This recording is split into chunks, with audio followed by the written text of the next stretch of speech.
말씀입니다. 우리 7절부터 한 절씩 교독하면서 읽도록 하겠습니다.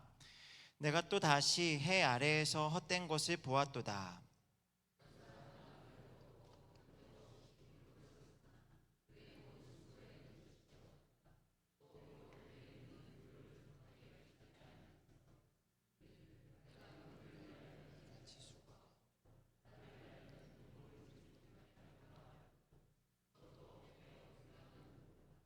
두 사람이 한 사람보다 나음은 그들이 수고함으로 좋은 상을 얻을 것임이라.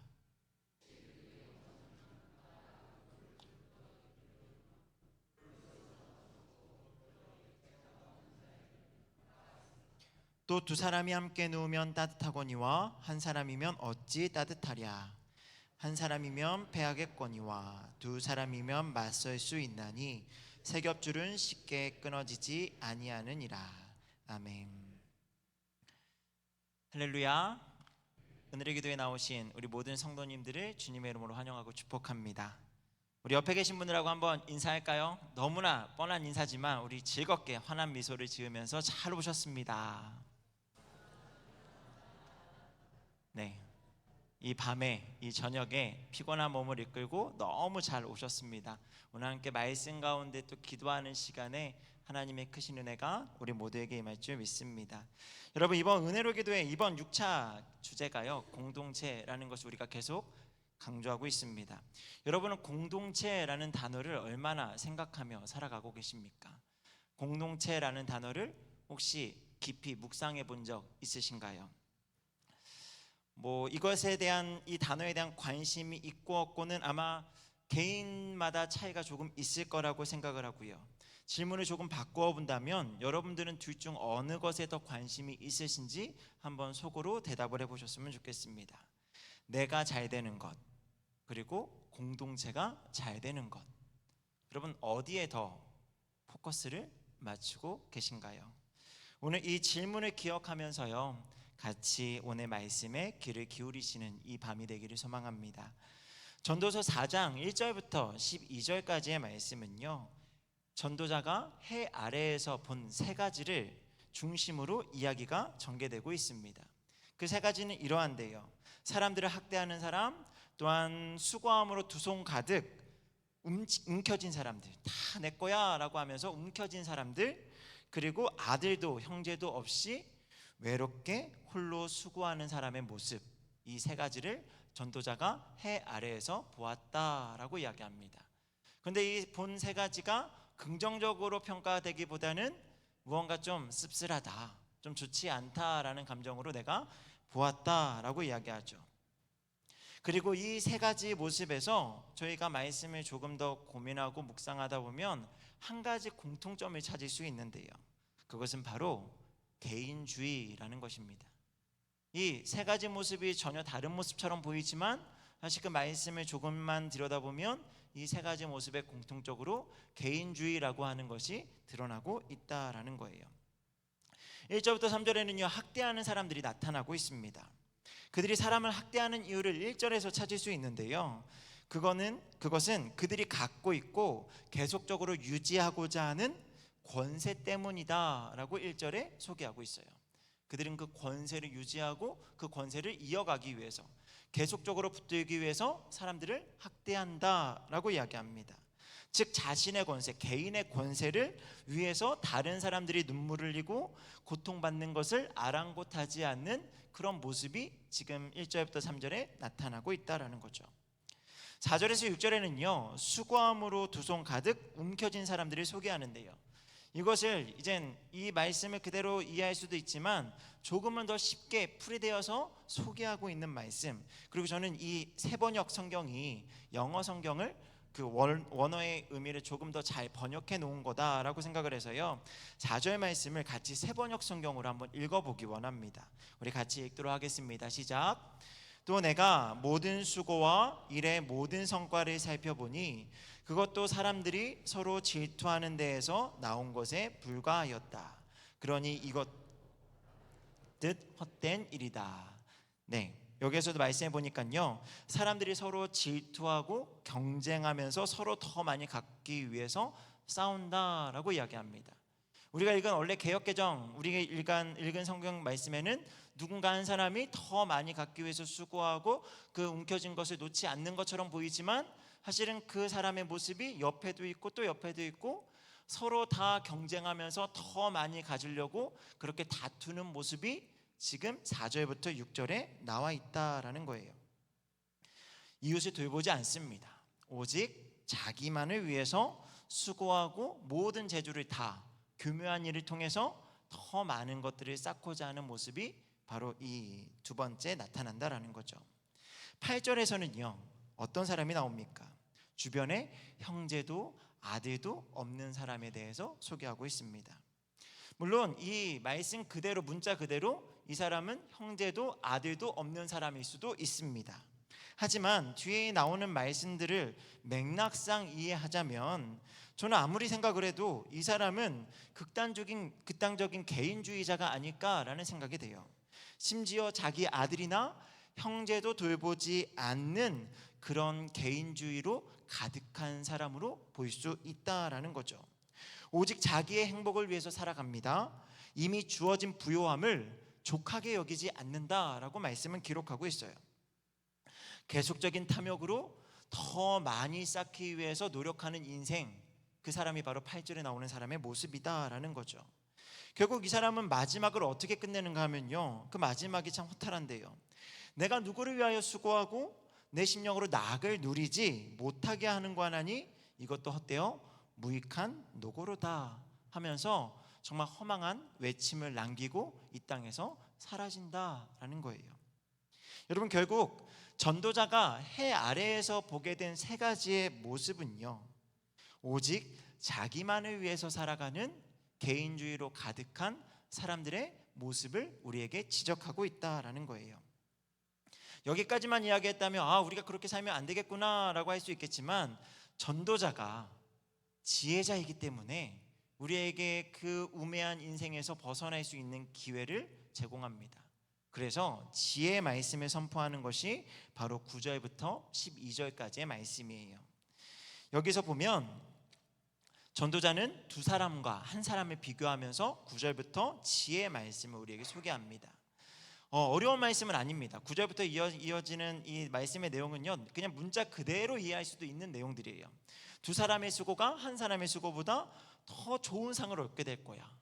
너무 당연하잖아요.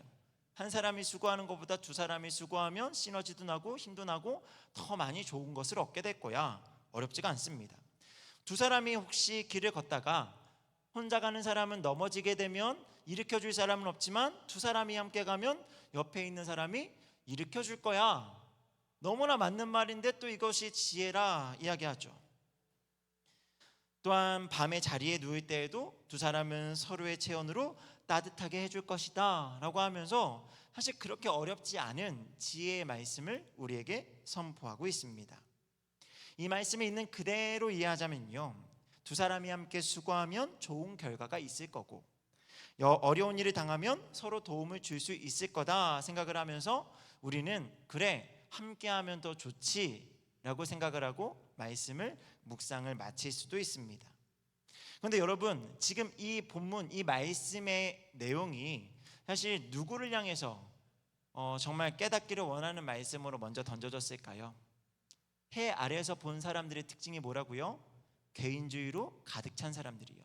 여러분, 만약 개인주의로 가득 찬 사람들이 8절까지의 경고의 말씀을 듣고 9절부터 시작되는 말씀을 들었다라고 생각을 한다면, 이 9절부터 시작되는 말씀을 어떻게 이해할까요? 오직 나만을 위해서 살았던 사람이 9절 이후에 나오는 두 사람이 동행을 하면 좋은 일이 있을 거야 라고 하는 말씀을 들을 때에 그 말씀을 어떻게 적용할 수 있겠습니까? 나를 도와줄 누군가가 있다는 것은 참 좋은 일이야. 또한 오늘 이런 말씀 가운데 오직 자기에게 초점이 맞추어서 나를 도와줄 누군가와 함께할 것을 기대하면서 동행하는 길을 선택하지 않겠습니까? 결국 그냥 나만을 위해서 살았던 사람이 오늘 이 9절부터 12절의 말씀을 이해한다라고 치면, 둘 이상 협력하고 함께할 때 좋은 결과를 얻고 도움을 얻게 될 것이니 결국 나에게 좋은 것으로 이해하고 행동하게 된다라는 겁니다. 두 사람이 함께 한다 한들 여전히 그 사람은 그 관계를 나 중심으로 이해하고요, 나를 위한 동행으로 변질시켜 갈 수밖에 없다라는 거예요. 그러면 어떻게 이것이 지혜의 말씀이 될 수 있을까요? 만약 그렇게만 이해하고 넘어간다라고 한다면, 그래, 나를 위해서 내 옆에 한 사람이라도 더 있으면 좋지라고 하는 것으로 말씀을 묵상하고 끝내고 넘어간다면 사실 오늘 말씀은 우리에게 큰 은혜가 되지 않는다라는 거죠. 여러분, 오늘 본문의 말씀은요, 사실 그것만을 이야기하는 것이 아닙니다. 사실 나를 위해 누군가가 있어야 한다라는 것을 말씀하시는 것이 아니라 지금 9절 이하에 나오는 계속해서 반복되는 그 표현 한 가지, 두 사람이라는 것을 집중해서 강조하고 있다라는 거예요. 다시 말해서 나를 위한 관계가 아니라 이 두 사람이라고 하는 이 관계에 집중해서 말씀을 이해해야 한다라고 우리가 지금 살펴야 하는 것입니다. 그리고 그 관계를 이루는 사람에 대해서도 우리가 한 번 더 생각을 해봐야 되는데요. 여러분, 나와 성격이 잘 맞고 나에게 호의를 베풀고 내가 호감을 줄 만한 그런 사람이라고 한다면 사실 둘로 이해하기보다는 나와 동일한, 나와 같은 하나로 보는 것이 더 맞지 않을까요? 사실 이미 나와 관계를 맺고 있고 나와 좋은 관계를 유지하고 있는 사람들과 더불어서 교제하고 사랑하라, 연합하라라고 하는 말씀은 사실 우리에게 어려운 말씀도 아니고요, 굳이 하나님께서 말씀하시지 않아도, 명령하지 않아도 우리는 능히 할 수 있는 일들이다라는 거죠. 이건 뭐 믿음이 있고 없고 상관없이 사람들은 누구나 다 그렇게 살아가고 있다라는 겁니다. 굳이 하나님께서 말씀하시지 않아도요, 우리는 사랑하고요, 나누고 동거동락하며 그렇게 지내고 있다라는 거예요. 그래서 저는 오늘 말씀 묵상하면서 지금 여기서 나오는 두 사람, 하나가 아닌 둘이라고 하는 이 둘이라는 단어를 어떻게 이해될까? 그러면서 말씀을 계속적으로 묵상을 하고 제가 읽고 있던 다른 말씀들을 계속 같이 묵상하다 보니까요, 이 둘이라고 하는 이 존재, 내가 아닌 또 다른 누군가를 이해하고자 할 때 오늘 말씀이 이야기하는 둘이라고 하는 그 존재는요, 나와 달라도 너무나 다른 사람을 둘이라고 말씀하는 것이 아닌가, 그렇게 묵상되어졌습니다. 여러분, 나와 달라도 너무 다른 사람, 이 사람이 진짜 둘 아닌가요? 그냥 나하고 비슷한 사람이 있으면 그냥 쟤네 너무 똑같아, 그냥 하나야 라고 이야기할 수 있겠지만 성격도 다르고 외모도 다르고 하는 행동이 다 다른 사람이 둘이 앉아있다라고 생각을 해보세요. 그러면 그냥 누가 봐도 둘이잖아요. 좋아하는 색깔도 다르고 좋아하는 옷 스타일도 다르고, 그럼 그냥 누가 봐도 그냥 저기는 둘이 있어 라고 한다라는 거죠. 내가 사랑하기 어려운 사람, 가까이 하기엔 너무나 먼 당신, 그 사람을 찾아서 두 사람이 되라, 두 사람의 관계를 이어가라 라고 지금 말씀하시는 거죠. 여러분, 이것이 하나님께서 원하시는 두 사람의 법칙입니다. 두 사람의 원리라는 거예요. 여러분, 이것을 알 수 있는 것이 에스겔서 37장 16절부터 17절의 말씀인데요, 우리 두 절의 말씀을 같이 한번 읽겠습니다. 시작. 인자야, 너는 막대기 하늘을 가져다가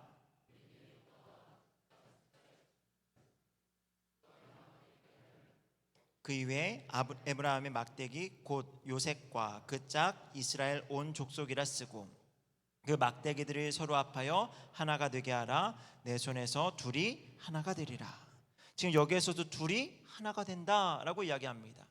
너무나 다른 둘, 여러분, 북이스라엘과 남유다를 지금 너무나 다른 둘로 부르시고요, 그 둘이 하나가 되어야 한다라고 지금 선지자를 통해서 말씀하십니다.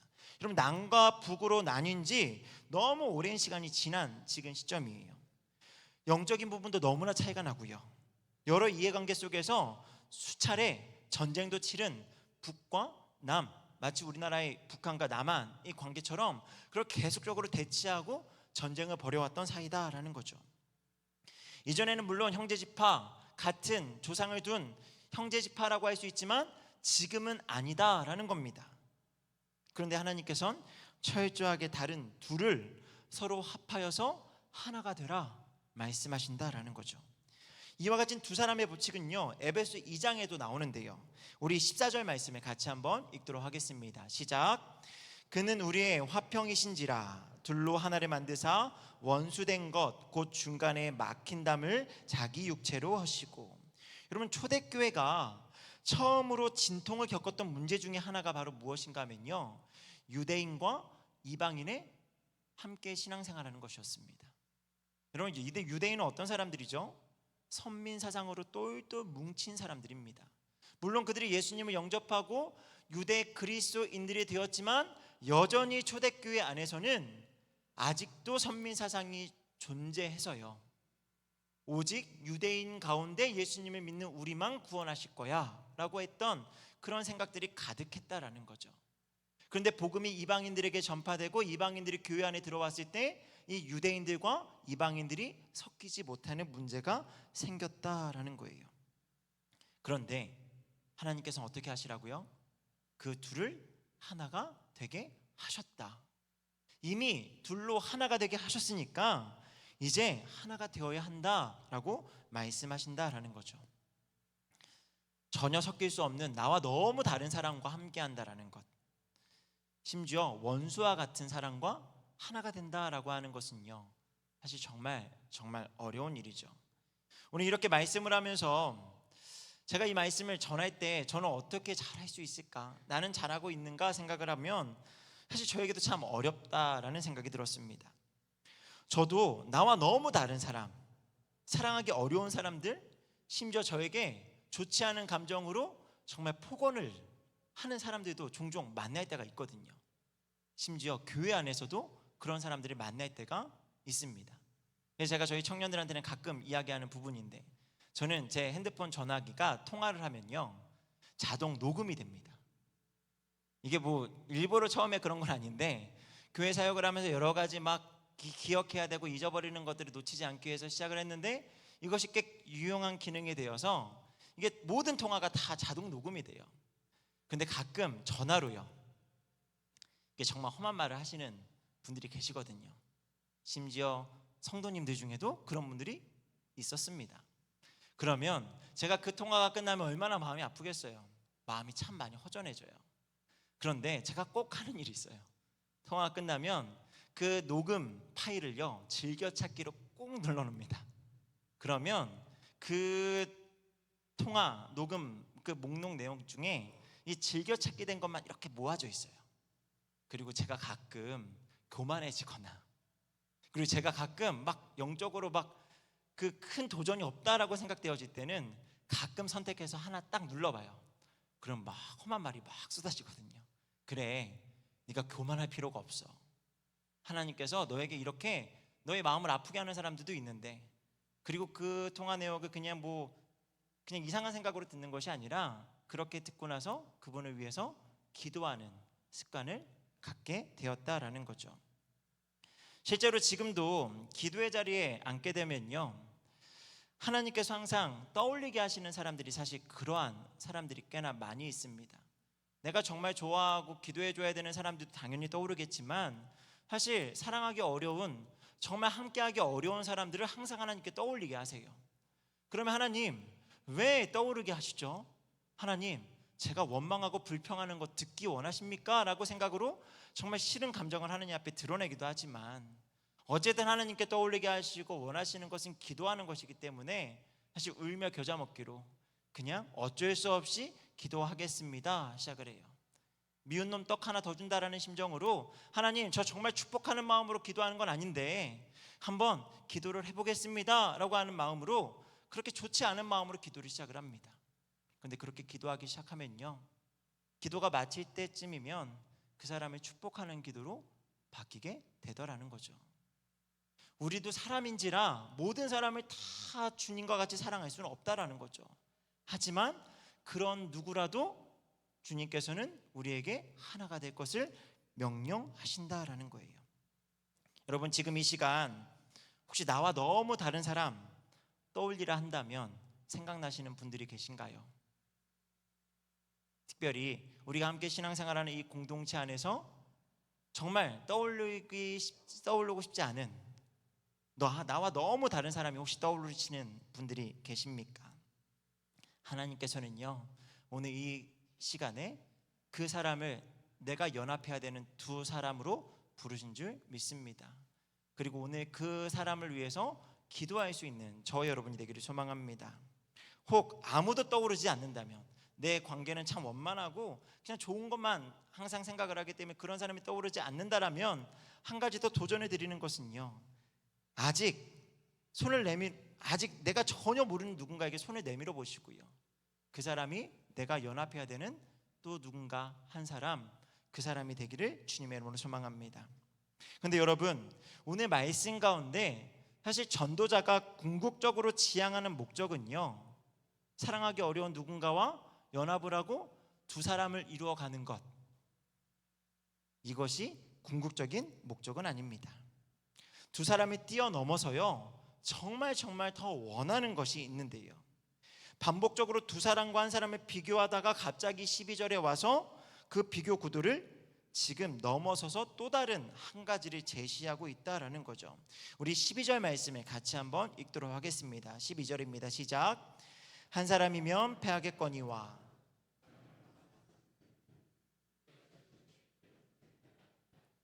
여러분, 한 사람, 두 사람을 계속 비교하는 가운데 오늘 이 12절도 시작은 한 사람과 두 사람을 비교합니다. 한 사람이면 패할 것이야. 하지만 두 사람은 능히 맞설 수 있을 것이다. 사실 앞선 9절까지의 어떤 비교를 생각하면 여기에서 딱 끝이 나야 되는데 그 뒤에 한 문장이 더 있다라는 거죠. 어떤 문장이 있죠? 세 겹줄을 만들어야 된다라는 겁니다. 세 겹줄은 쉽게 끊어지지 않는다. 한 사람과 두 사람을 계속 비교하다가 갑자기 12절에 와서 세 겹줄을 등장시키고 있다라는 거죠. 여러분, 세 줄로 만든 밧줄은요, 외부의 충격이 가해질지라도 오래 더 견딘다라고 하는 당시의 교훈적인 속담, 그 당시 이 말씀이 기록되던 당시에 그 지역에서 전해오던 속담의 내용이라고 합니다. 그래서 협력은 많은 사람이 동원될수록 더욱 좋다라는 사실을 강조하는 내용이기도 해요. 그런데 또한 세 겹줄은요, 두 사람의 법칙이 결국 지향해야 되는 목표로서 지금 제시되고 있다라는 겁니다. 여러분, 두 사람의 동행은요, 결국 어디로까지 연결이 되어야 되는가 하면 세 겹줄로 연결이 되어야 한다라는 거예요.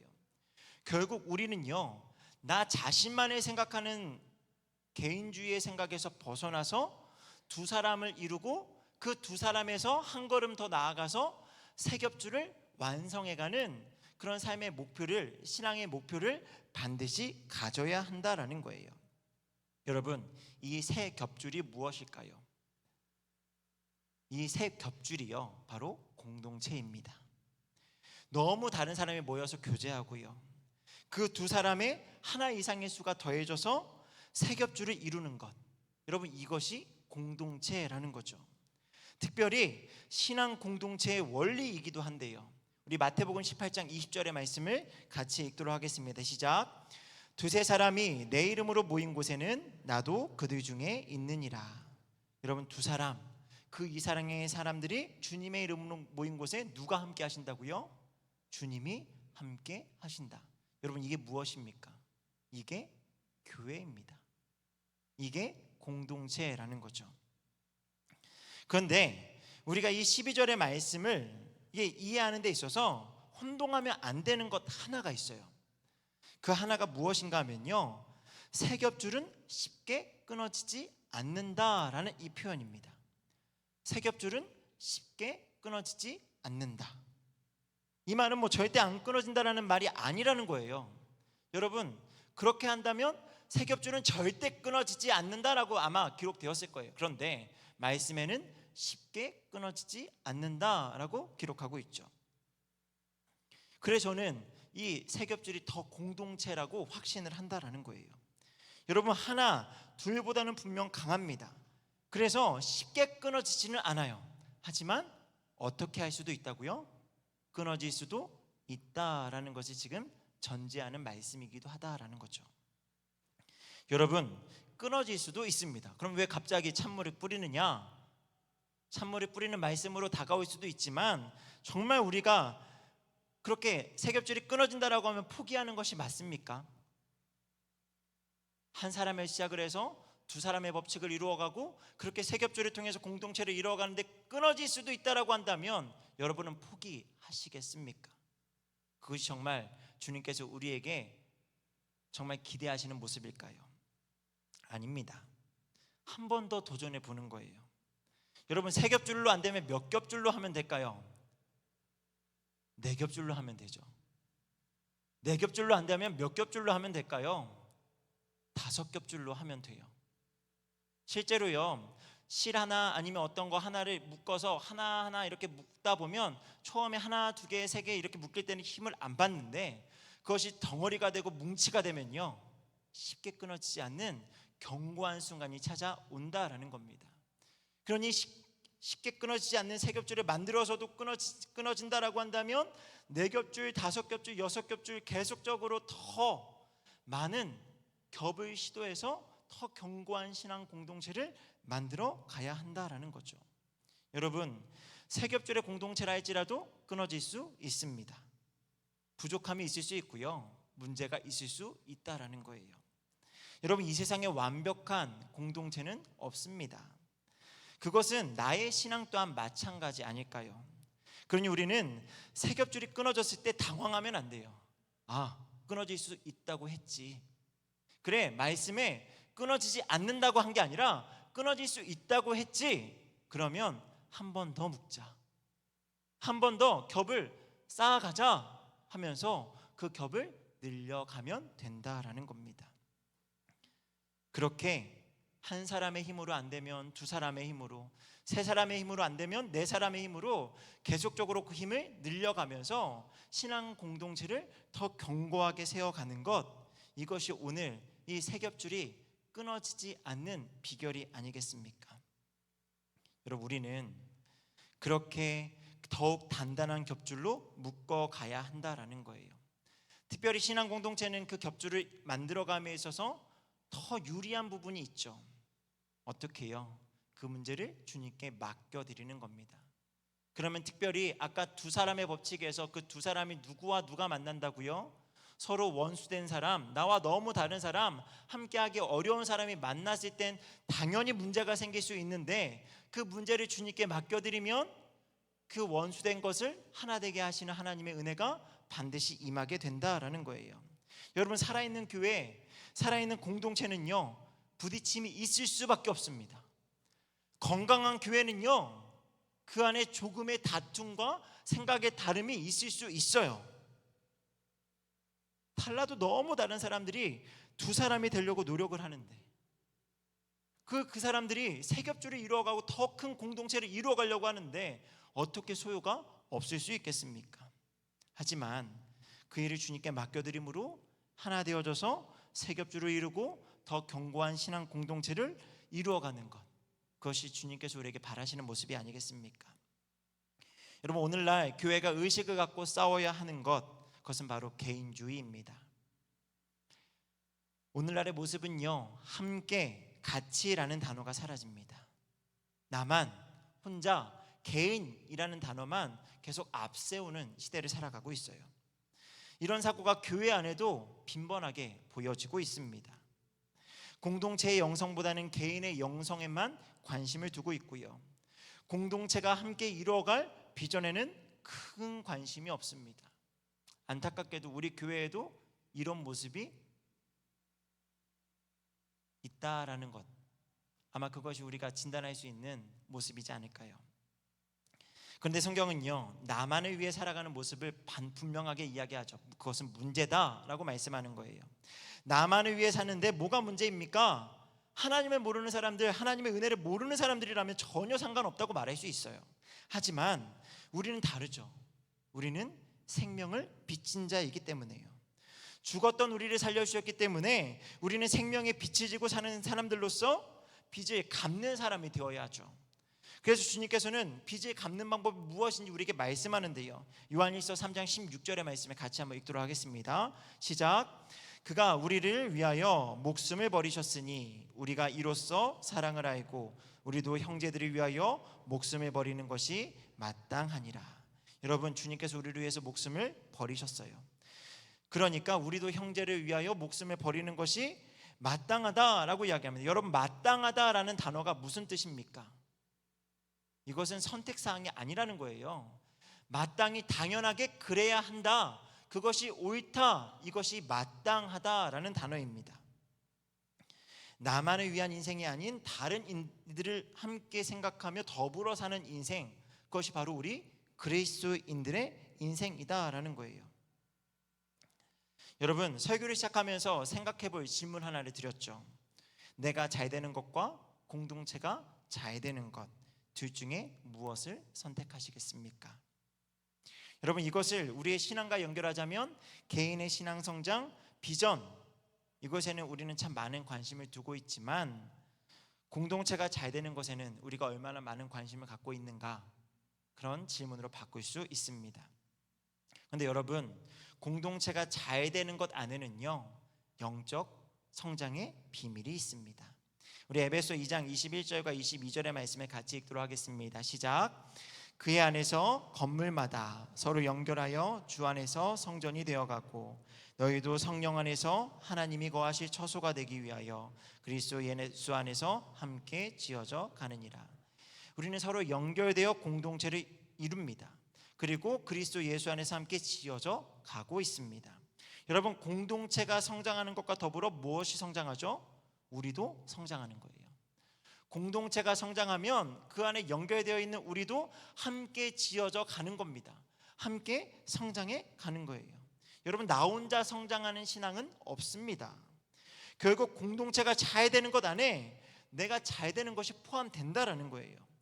내가 잘 되는 것이 때로는 공동체의 성장과 연결되는 부분이 조금은 있을 수 있지만 그것이 반드시 연결되진 않아요. 하지만 공동체의 성장은 개인의 영적 성장을 반드시 포함한다라는 겁니다. 그러니 우리는 우선해서 무엇을 더 소원하고 무엇에 힘써야 할까요? 공동체가 성장하는 것을 꿈꿔야 한다라는 거죠. 이르기 위해서 두 사람 세 겹줄을 이루는 그런 지혜를 가지고 우리가 신앙생활 해야 한다라는 겁니다. 여러분, 둘 이상의 세 겹줄로서 우리를 하나로 결속시켜주는 가장 이상적인 단어가 무엇이라고 생각을 하시나요? 하나가 아닌 둘 이상, 그리고 세 겹줄로서 하나를 결속시켜주는 가장 이상적인 단어, 저는 아무리 생각해도 가족이라는 단어밖에 떠오르지 않더라고요. 이 가족이라는 단어, 나와 다른 사람이 만나서 결혼을 하고 그 안에서 태어나는 자녀들이 나를 닮긴 했지만 또 나라고 전혀 다른 인격체. 여러분, 둘 이상, 셋 이상이 되는 세 겹줄을 이루어가죠. 여러분, 우리는 가족이라는 단어 앞에 모든 경계를 허뭅니다. 아낌없이 내어주고요, 사랑하기로 작정합니다. 가족이라는 단어 앞에 우리는 그렇게 헌신할 수밖에 없다라는 거죠. 그래서 이제 하나님께서는 우리를 가족이라 명하십니다. 가족으로 묶으셨다 말씀을 하세요. 우리 에베소 2장 19절 말씀인데요, 이것도 세 번역 성경으로 같이 한번 읽어보도록 하겠습니다. 함께 읽겠습니다. 시작. 그러므로 이제부터 여러분은 외국 사람이나 나그네가 아니요 성도들과 함께 시민이며 하나님의 가족입니다. 여러분, 우리는 하나님의 가족입니다. 그러니 그냥 나 혼자만 신앙생활 잘하면 돼, 이런 생각으로 혹시나 신앙생활 해오신 분들이 혹시라도 계신다면 이제 그 생각을 내려놓고요, 함께 성장하는 공동체로서 신앙이 성장해야 된다는 것을 꼭 기억하시기를 바랍니다. 그래서 두 사람, 특별히 내가 사랑하기 어려운 나와 너무 다른 사람을 한번 사랑하기로 작정하시고 그 사람을 위해서 기도하시고 한번 손을 내밀어 보는 저와 여러분 되기를 바라고요. 그 두 사람이 연결되어져서 세 겹줄 이상의 견고한 신앙의 공동체로서 그렇게 아름답게 쓰임 받을 수 있는 아름다운 신앙의 공동체를 이루어가는 우리 교회와 우리 모두가 되기를 주님의 이름으로 축복합니다. 우리 같이 오늘 말씀을 생각하시면서요, 우리 함께 걸어요